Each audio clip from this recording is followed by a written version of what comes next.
Hello, friends. This is Dave Hurwitz, executive editor at ClassicsToday.com, here with 10 marvelous discs of Milhaud. This is the Erato Milhaud box, and really, there's some fantastic music in here. You know, Milhaud is one of those composers who exists on the periphery of our musical consciousness. He was unbelievably prolific. He wrote hundreds and hundreds of pieces. And everyone says, of course, well, as with all prolific composers, his output is highly variable in quality. Well, of course, the only way you could really make that statement is if you heard everything. And nobody who's made that statement has heard more than 1/50th of what the man wrote. So I will assume it is variable in quality, but I don't care, because most of what I've heard has been really very good. He was a wonderful composer. He had a style. Like most prolific composers, he found a language and he used it. That language is what people tend to call bitonality, which means, you know, something in two keys at once. It's difficult to listen to for that reason. It's very interesting, actually, because bitonality, you know, you could have things in two perfectly harmonious keys, but when you clash them together in a bi or polytonal, meaning even more than two, way, they might as well be atonal. I mean, because the ear just sort of rejects the whole concept. That's what gives his music, I think, its freshness. Because the music itself tends to be neoclassical in style or fairly traditional in form, although there are many brilliant, and we're going to talk about some of the many brilliant things that he wrote that are unclassifiable, and things that are purely tonal in the standard normal sense. I mean, he was not that restricted, but his language, generally speaking, was that of multitonality, let's call it that way. And so he, I think, has remained less than favored as far as contemporary composers go. But he was one of the great French composers of the 20th century. And let's get to the meat and talk about what's in the box. I mean, you know, there's certain pieces of his that have always been fairly popular, and, you know, most of them have not. So, all right, here we go. You ready? Well, let's get the 10 discs out. You get this. You get a little bookie here. There's the bookie. There's the bookie. There's the booklet. And, all right, we are ready to rock. Ballet and orchestral music. First, you get that wonderful Bernstein disc with some Milhaud. You get Le Boeuf sur le Toit, which is, you know, the bull on the roof, and the Saudade de Brazil, because he spent a bunch of time in Brazil, hanging out there. And you get La Création du Monde. Oh, I love that. That's a jazz ballet, and it's absolutely fantastic. And you get the Suite Française, and the Suite Provençale. This is like Opus 248B. And there's an A somewhere in there. And so the Suite Provençale is Opus 152C. I mean, there's just lots and lots and lots of this stuff. But this is all very listenable, extremely enjoyable, and it shows an astonishingly wide range of reference. So, you know, he was not a one-trick pony, not by any stretch of the imagination. It's another reason why he's very hard to pigeonhole. In fact, he had many tricks. He was definitely a pony of multifarious talent. So that's disc 1. Disc 2. Bunch of symphonies. Symphonies numbers 2, 4, and 8. The Rodénienne, which is kind of like a French version of Ma Vlast. It's about a river.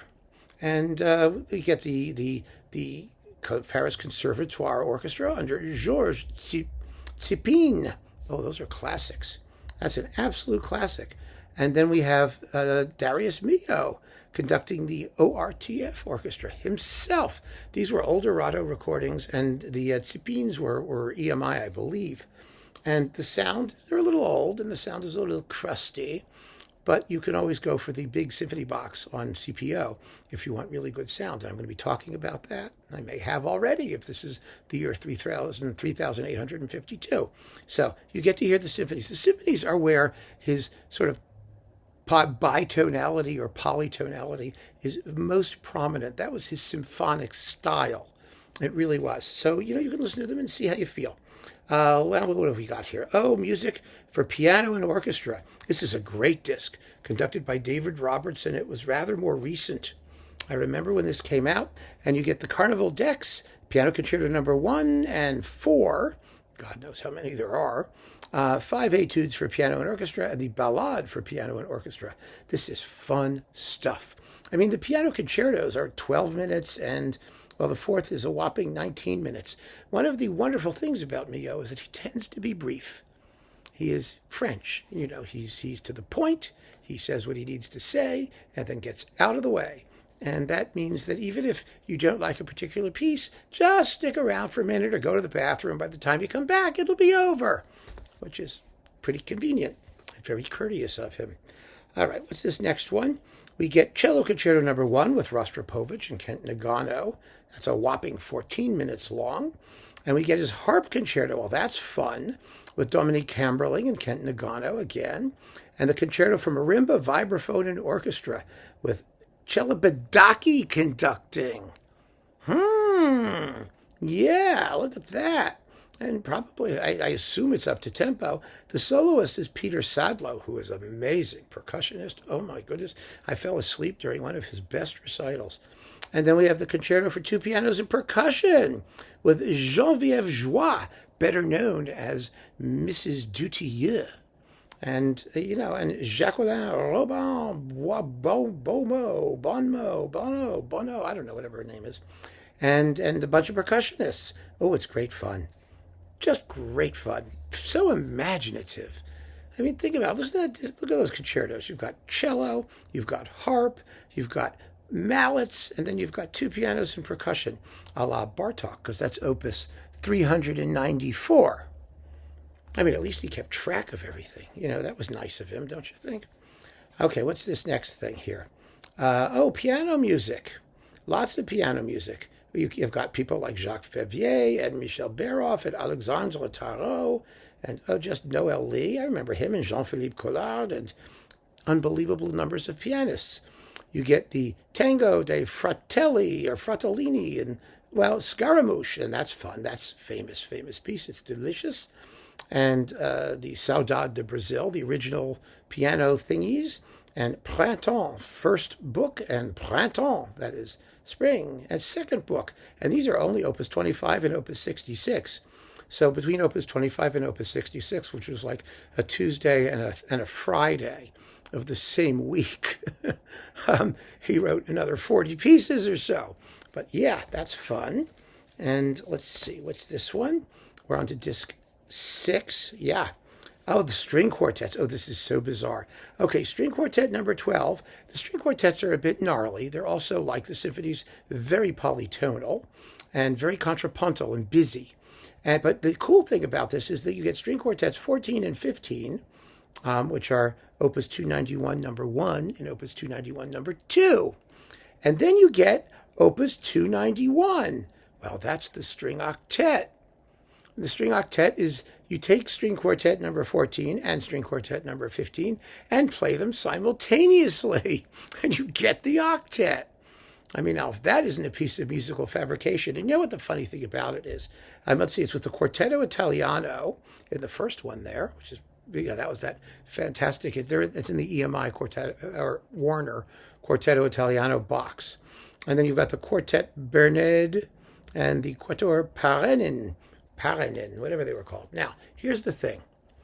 If Milhaud had been German and had done one of these contrapuntal prestidigitations, everybody would be talking about what a miraculous piece of musical fabrication it is and what a contrapuntal genius he is and how he's, following in the footsteps of Bach and the great German contrapuntists.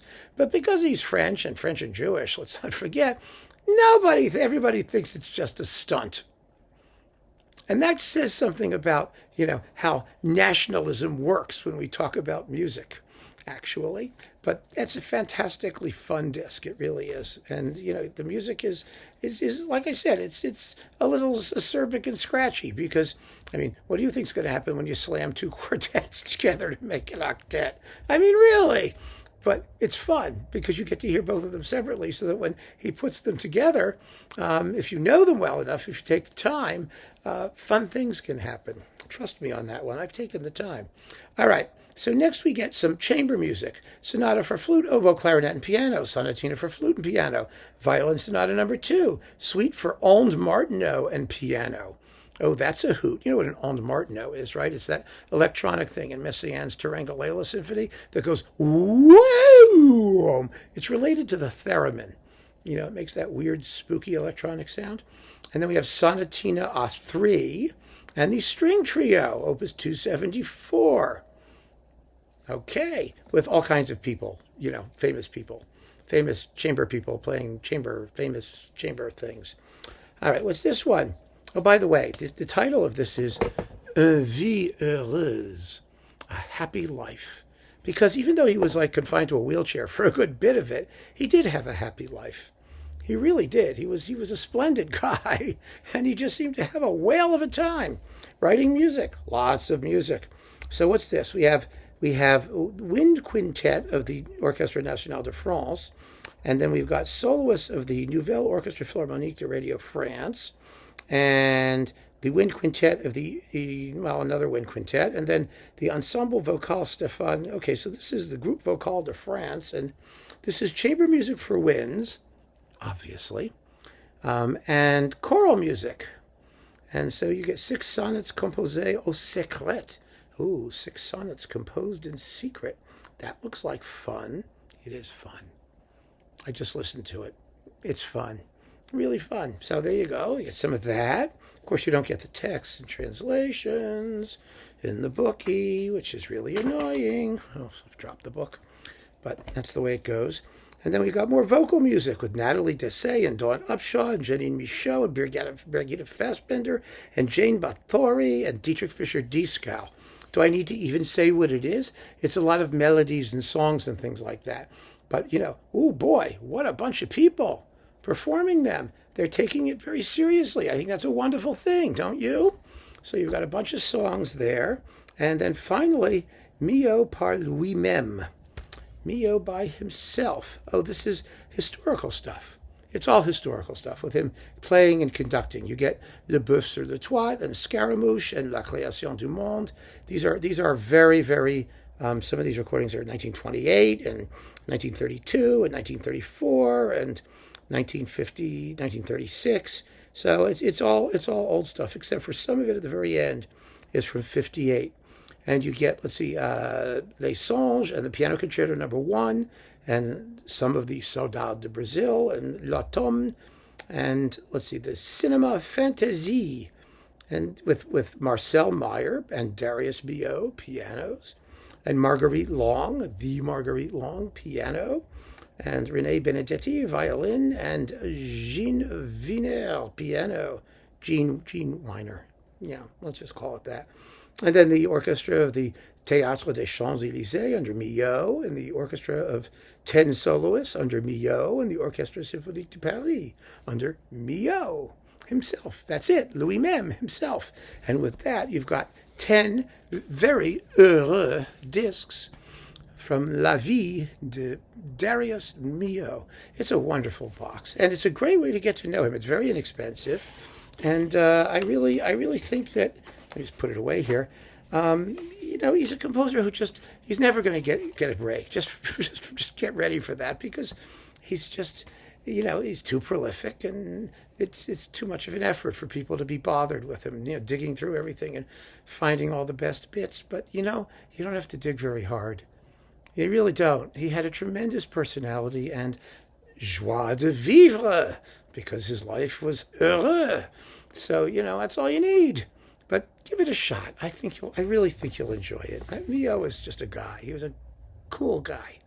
And as a composer, endlessly interesting.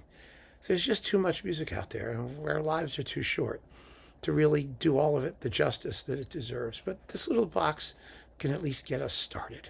And that's a good thing. So keep on listening, friends. Thanks so much for joining me. Take care.